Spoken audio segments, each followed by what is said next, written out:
আসসালামু আলাইকুম everyone, welcome back to my channel. আশা করি সবাই অনেক অনেক ভালো আছেন। আলহামদুলিল্লাহ আমরাও ভালো আছি। নতুন আরেকটা ব্লগ দেখার আমন্ত্রণ জানিয়ে আজকের ব্লগটা শুরু করছি। তো বাংলাদেশে আসার আজকে হচ্ছে ৭ম দিন। আসলে বাংলাদেশে আসার পর দিনগুলো যে কীভাবে চলে যাচ্ছে একদম বুঝতেই পারছি না। হুড় করে দিনগুলো শেষ হয়ে যাচ্ছে। আসলে গণার দিন খুব তাড়াতাড়ি চলে যায়।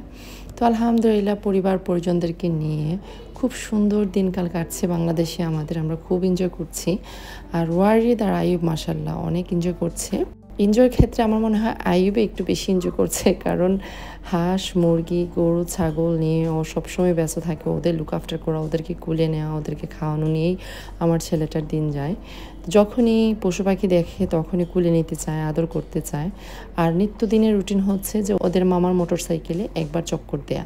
তো এদিকে আমার ভাই বাচ্চাদেরকে নিয়ে বের হচ্ছেন মোটরসাইকেলে, ওদেরকে একটু ঘোরাবেন। যখনই ওরা ওদের মামাকে দেখে ওরা বায়না ধরে যে মোটরসাইকেলে ঘুরবে, চড়বে। তো এখানে মেকআপগুলো এলোমেলো হয়ে আছে, যেহেতু আমরা রেডি হচ্ছিলাম। তো বাংলাদেশে আসার পর থেকে মেকআপ করতে খুব ভালো লাগে, কারণ বেডের উপরে বসে বসে রিল্যাক্স করে মেকআপ করা যায়। আর মেকআপ গুছিয়ে রাখারও কোনো টেনশন নেই, যেহেতু আমার বোনরা আছে, ওরা সুন্দর করে জায়গা মতো গুছিয়ে রাখে। আর সবাই একসঙ্গে রেডি হই, গল্প করি, হাসাহাসি করি। কোন ফাঁকে যে আমি মেকআপ করে রেডি হয়ে যাই সেটা বুঝতেই পারি না। তো এই তো আমি রেডি হয়ে গেছি, খুব সুন্দর একটা আবায়া পরেছি।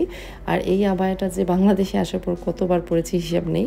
আমার আবার একটা অভ্যাস, যে জিনিসটা ভালো লাগে সেটা পরতেই থাকি। তো এখন বিকেল, আমরা সবাই রেডি হয়ে বেরিয়ে পড়েছি আমার বড় ভাইয়ের বাসায় যাওয়ার উদ্দেশ্যে। তবে বড় ভাইয়ের বাসায় যাওয়ার আগে আর কয়েকটা জায়গায় যাব। কোথায় কোথায় গেলাম দেখতে চাইলে ব্লগটি স্কিপ করা যাবে না। আর বড় ভাবে আমাদের জন্য কি কি আয়োজন করেছেন সেটাও থাকবে আজকের ব্লগে। যেহেতু আমি তাড়াতাড়ি রেডি হয়ে গেছি, তো হাঁটতে হাঁটতে আমাদের বাড়ির রাস্তার পাশে চলে এসেছি, বাকিদের জন্য অপেক্ষা করছিলাম। আর এখানে এত সুন্দর দৃশ্য, মানে চারদিকে শুধু সবুজ ধান ক্ষেত, তো খুব ভালো লাগছিল। তো রাস্তার পাশেই হচ্ছে একটা দোকান দেখার পর এখন তো ও দোকানে ঢুকবেই, কারণ দোকানে আছে ললিপপ। আর ললিপপ দেখলে আইয়ুবকে তো থামানোই যায় না। কিছু কিনতে আইনি, তুমি কিছু কিনতে আইনি।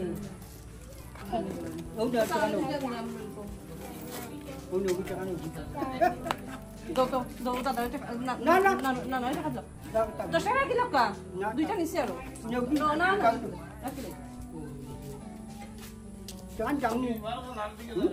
আরো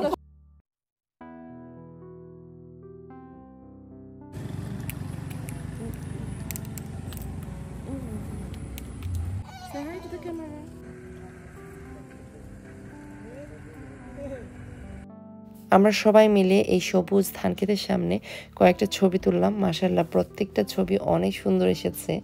আর এখন বিকেল, তো এই সময়টাতে কিন্তু ছবি অনেক সুন্দর আসে।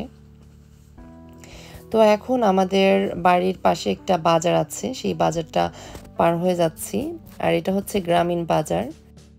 সন্ধ্যার দিকে এই বাজারটা জমজমাট হয় বেশি। তো আমরা যেহেতু বিকেলের দিকে বের হয়েছি, তো আস্তে আস্তে কিন্তু অনেক মানুষজন বাজারে আসছেন। আর গ্রামের মানুষরা এখান থেকেই বেশিরভাগ সময় বাজার করে থাকে। তবে আমাদের বাড়ির বাজার সদাই টাউন থেকেই বেশিরভাগ সময় করা হয়, যেহেতু ভাইয়ারা টাউন থেকে করতেই বেশি পছন্দ করেন। আর মাঝে মধ্যে হয়তো বাড়িতে এটা ওইটা নেই, তখন দেখা যায় এখান থেকেই করা হয়। বাট গ্রামের বাজারে কিন্তু সব কিছু অনেক ফ্রেশ পাওয়া যায়, আমার কাছে যেটা মনে হয় আর কি। তো আপনাদেরকে আমাদের গ্রামের বাজারটাও দেখিয়ে দিলাম। যেহেতু এখন বিকেল, এতটা জমজমাট না, আস্তে আস্তে মানুষজন আসবে বাজার করতে। আমার বাবার বাড়িতে আসার পর বাড়ি থেকে বের হওয়ার সাথে সাথে ক্যামেরাটা অন করি, মানে চারদিকে সবুজ ধান ক্ষেত। একই জায়গার ভিডিও প্রতিদিন করি, তারপরও মনে হয় যে সুন্দর করে মনে হয় ভিডিও করা হয়নি, বা এত সুন্দর সিনারি হয়তো আমার ফোনে এত সুন্দরভাবে ফুটে উঠছে না। আসলেই মানে সরাসরি দেখতে যতটা সুন্দর, আমার কাছে মনে হয় ভিডিওতে তেমন একটা সুন্দর লাগছে না। যাই হোক, সিএনজিতে ওঠার সাথে সাথেই আমার আইয়ুব ঘুমিয়ে গেছে, আর ওয়ারিদ বসে বসে ললিপপ খাচ্ছে। এখন আপনাদেরকে খুব স্পেশাল একটা জায়গা দেখাবো। আমরা এখন যে পাড়াতে ঢুকছি, এই সেই এরিয়া যেখানে আমার জন্ম, আমার শৈশব কৈশোর কেটেছে। শত শত স্মৃতি আছে যেখানে। এলাকায় ঢোকার সাথে সাথেই আগে সেই দিনগুলো চোখে ভাসছিল। মনে হচ্ছিল এই তো সেদিন স্কুল ব্যাগ নিয়ে হেঁটে যাচ্ছি, আব্বা বাজার করে নিয়ে যাচ্ছেন, আমরা দুই বোন মিলে মার্কেটে মানে শপিং করতে যাচ্ছি। এই পাড়ার সবার সাথে আমাদের সুসম্পর্ক ছিল। আমার নিজের মা খালা 5 জন, আমরা আমাদের খালাদের জান ছিলাম, এখনও আছি। এই পাড়ায়ও কিন্তু আমাদের কয়েকজন খালা ছিলেন যারা কিনা আমাদেরকে নিজের খালাদের মতোই আদর করতেন। পাড়ার বড় ভাইরা নিজের ছোট বোনদের মতোই আমাদেরকে স্নেহ করতেন। সবাই একটা পরিবারের মতো ছিলাম। তাই তো এখনও আমরা আগের সেই মানুষদেরকে ভুলতে পারিনি, আর ওনারাও আমাদেরকে ভুলতে পারেননি। যদিও বাসা চেঞ্জ করে অনেকেই চলে গেছেন এই পাড়া থেকে, পাড়াটা আগের মতো নেই, অনেক কিছুই চেঞ্জ হয়েছে। একটা আনন্দের ব্যাপার হচ্ছে আমার বড় ভাই এই পাড়ায় থাকেন, যেহেতু ওনার কর্মস্থলের একদম পাশেই হচ্ছে বাসা, যাতায়াত খুব সহজ, তাই এই পাড়া ছেড়ে অন্য কোথাও উনি যেতে চাননি, এখনও এই পাড়াতেই আছেন। এর কারণে আমার পরিবারের অন্যান্য সদস্যদের এখনও নিয়মিত যাতায়াত আছে। আমি নিজেও কয়েক বছর পর পর হলেও যেই পাড়ায় ছোটো থেকে বড় হয়েছি, বেড়ে উঠেছি, সেই বিউটিফুল প্লেসটাকে কাছ থেকে দেখতে পারি। যদিও আগের মতো নেই, অনেক পরিবর্তন হয়েছে, তারপরও ভালো লাগে। তো প্রথমেই আমরা আমাদের এলাকাতে চলে গিয়েছিলাম, যেহেতু আমার ছোট বোন আর নিজ বলল যে আমার বড় ভাইয়ের বাসায় উঠবে ওরা। তো পরে অবশ্য মাইন্ড চেঞ্জ করে আমাদের সাথে চলে এসেছে। যেহেতু আমাদের বাড়ি থেকে বের হতে হতে বিকেল হয়ে গেছে, আর এখন দিন খাটো, খুব তাড়াতাড়ি সন্ধ্যা হয়ে যায়, তাই ভাবলাম ভাইয়ের বাসায় লেট নাইট পর্যন্ত বসা যাবে। কিন্তু আর দুইটা জায়গার প্ল্যান করে যে এসেছি, সেই জায়গাগুলোতে প্রথমে চলে যাই। তো এখন যাব হচ্ছে আমার আম্মার বান্ধবীর বাসায়। সেই সাথে আমার আম্মার বান্ধবীর যে বড় মেয়ে, সেই বড় মেয়ে হচ্ছে আমার বড় আপার বান্ধবী। আমরা ছোট থেকেই দেখে আসছি যে ওনাদের বন্ধুত্ব এত স্ট্রং ছিল, বেস্ট ফ্রেন্ড ফর এভার বলে একটা কথা আছে না, ওই রকম আর কি। এখন তো ওনাদের বিয়ে হয়ে গেছে, ওনাদের বাচ্চা কাচ্চা হয়ে গেছে, লাইফে যার যার মতো করে ব্যস্ত, তারপরও মনের টান ঠিকই আছে, সুযোগ পেলেই দেখা করেন। ওনারাও কিন্তু বাসা পরিবর্তন করে আরেকটা এলাকাতে চলে এসেছেন। কিন্তু দুঃখের বিষয়, এসে দেখি যে খালা বাড়িতে নেই, উনি ঢাকায়। তো খালার সাথে আর দেখা হলো না, কিন্তু খালার মেয়ের সাথে দেখা হয়েছে।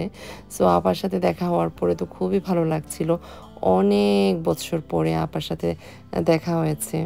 আসলে আগের মানুষগুলোকে যখন দেখি না, মনে হয় যে নিজের বোনের মতো, নিজের খালার মতো, মানে এত আন্তরিক। এখনকার সম্পর্কে সেই আন্তরিকতা আসলে পাওয়া যায় না।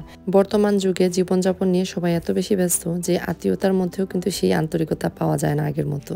আগের পাড়া প্রতিবেশীরা ছিলেন একটা পরিবারের মতো, কেউ কারো ক্ষতি হতে দিতেন না, প্রয়োজন অপ্রয়োজনে সবাই সবার পাশে থাকতেন। তো এখন চলে এসেছি আমাদের পাড়ার একজন মামার বাসায়। তো মামা মামি দুজনই আমাদেরকে অনেক বেশি আদর করতেন। আসলে নিজের মামা মামির মতো আমরা ওনাদেরকে দেখতাম, আর ওনারাও আমাদেরকে ভাগনা ভাগ্নির চোখেই দেখতেন, খুবই আদর করতেন, বিপদে আপদে দৌড়ে আসতেন। তো সেই আদর আসলে এখনো ভুলতে পারিনি, ওই জন্যই মনে করে ওনাদেরকে দেখতে গিয়েছি। যদিও দুঃখের বিষয় যে মামাকে দেখতে পারিনি, মামা কয়েক বছর আগে ইন্তেকাল করেছেন। মহান আল্লাহ যেন ওনাকে বেহেশত নসিব করেন। তো কিছুক্ষণ মামির সাথে গল্প সল্প করে আবারও বেরিয়ে পড়েছি, আমাদেরকে বড় ভাইয়ের বাসায় যেতে হবে। বড় ভাই বারবার ফোন দিয়ে বলছিলেন আর যাতে দেরি না করি, তাড়াতাড়ি যাতে ওনার বাসায় যাই। আসলে ওনার বাসায় যাওয়ার কথা ছিল বিকেলে, কিন্তু আমাদের সন্ধ্যা হয়ে গেছে ওনার বাসায় যেতে যেতে, কারণ আমরা বাড়ি থেকে বের হয়েছি দেরিতে। এরপর আমাদের খালার বাসায় গেলাম, অ্যান্ড দেন মামির বাসায়, এখন যাচ্ছি বড় ভাইয়ের বাসায়। তার আগে চলে এসেছি বনফুলে, এখান থেকে কিছু মিষ্টি, বাচ্চাদের জন্য কিছু স্ন্যাক নিব। অ্যাকচুয়ালি বাড়ি থেকে বের হওয়ার পরপরই প্ল্যান ছিল যে এগুলো নিব, পরে একদমই ভুলে গিয়েছিলাম। তো যখন আমরা খালার বাসায় যাই, তখন মনে হয়েছে যে কারো বাসার জন্য তো কিছু নেওয়া হয়নি। ওনাদের বাসার আশেপাশে যে সব ছিল, সেই সব থেকেই যা পেয়েছি নিয়েছি। তো বড় ভাইয়ের বাসায় যাওয়ার আগে ভাবলাম, আমার বড় ভাই যেহেতু মিষ্টি পছন্দ করেন, আর বাচ্চারা যেহেতু আইসক্রিম পছন্দ করে, তো ওদের জন্য মিষ্টি আর আইসক্রিম নিয়ে নেই। তো এই শপে আসার পর আমার আইয়ুব খুব খুশি মাশাআল্লাহ, কারণ আইয়ুবের সব পছন্দের জিনিস এই শপে আছে। চকলেট, আইসক্রিম, চুইংগাম, চিপস, যা যা পছন্দ করে সব কিছু এখানে। টক দই, মিষ্টি দই নাই? মিষ্টিটা হাফ কেজি আছে, বেশি টক না। আফা টক দই হইয়া তারা, টক দই মিষ্টি দইটা মজা হইব না? হাফ কেজি ওটা মনে হয়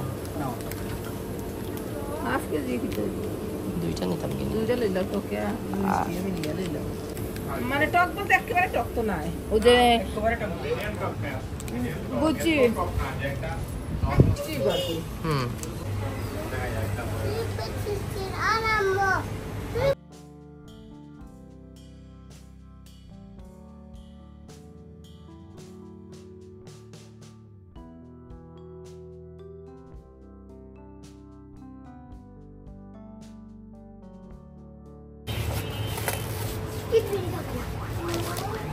আচ্ছা দিলেন, ওটা দিলেন। Atrás Chris sandwich into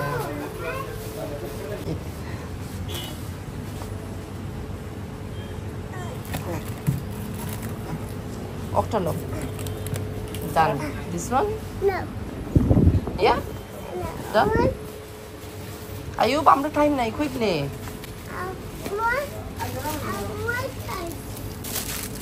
I want size. What do I like, Papa? Papa. I like Papa. Good boy, Ayub. Go.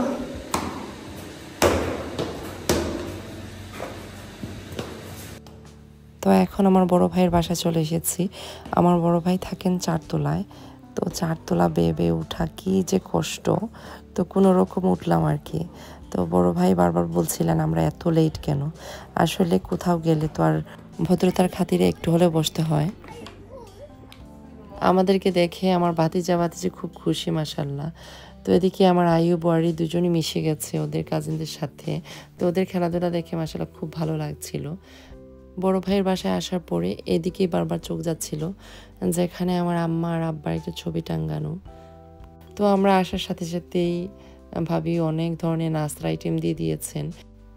আমার ভাই যখন শুনলেন যে ওনার বাসায় আসার আগে আরও 2টা বাসায় আমরা যাব, তো এটা শোনার সাথে সাথে এই ভাইয়া ফোন করে বলছিলেন অন্য কোথাও যাতে আমরা খাবার টাবার না খাই, এখানে এসে যাতে খাওয়া দাওয়া করি। তো সেজন্যই আসলে যেখানে যাচ্ছিলাম বারবার না করছিলাম ওনাদেরকে যাতে কোনো ধরনের নাস্তার আইটেম না দেয়া হয়।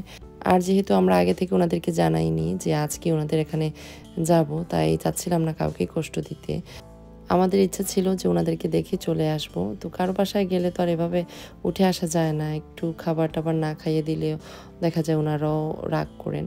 সো টুকটাক নাস্তা টাস্তা করে এসেছি, পেট একদম ভরা। তারপরেও দেখা যায় ভাবি অনেক নাস্তার আয়োজন করেছেন। এখানে চিকেন নাগেট ছিল, ফুলঝুরি পিঠা তো আমার অনেক প্রিয়, সো এটা ছিল, ফিরনি, সমুচা, পেয়ারা সবখানেই থাকবে, কারণ সবাই জানেন পেয়ারা আমি পছন্দ করি।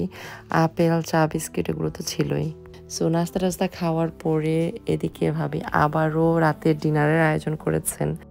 রাতে আসলে এত কিছু খাওয়া যায় না, তারপরও ভাবি এত কষ্ট করে এত কিছু রান্না করেছেন। তো সবাই মিলে আমরা রাতের ডিনারটা শেষ করলাম। তো মাশাআল্লাহ প্রত্যেকটা খাবারই অনেক বেশি মজা হয়েছিল।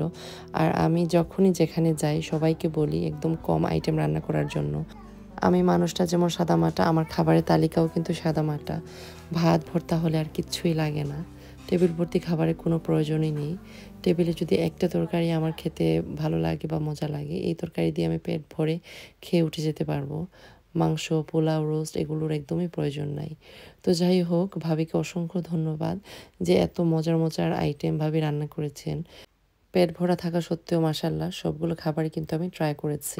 বাবা হোক أعوذ بالله من الشيطان الرجيم بسم الله الرحمن الرحيم الله لا إله إلا هو الحي القيوم لا تأخذه سنة له ما في السماوات وما في الأرض الذي يشفع عنده إلا بإذنه يعلم ما بين أيديهم وما خلفهم ولا يحيطون بشيء من علمه إلا بما شاء وسع كرسيه السماوات والأرض ولا يؤوده حفظهما وهو العلي العظيم মাশাআল্লাহ। لا إكراه في الدين قد تبين الرشد من الغي فمن يكفر بالطاغوت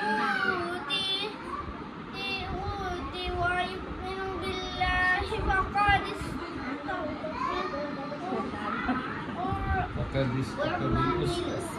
عروة الأسكى لا انفصام لها والله السميع العليم মাশাআল্লাহ, গুড।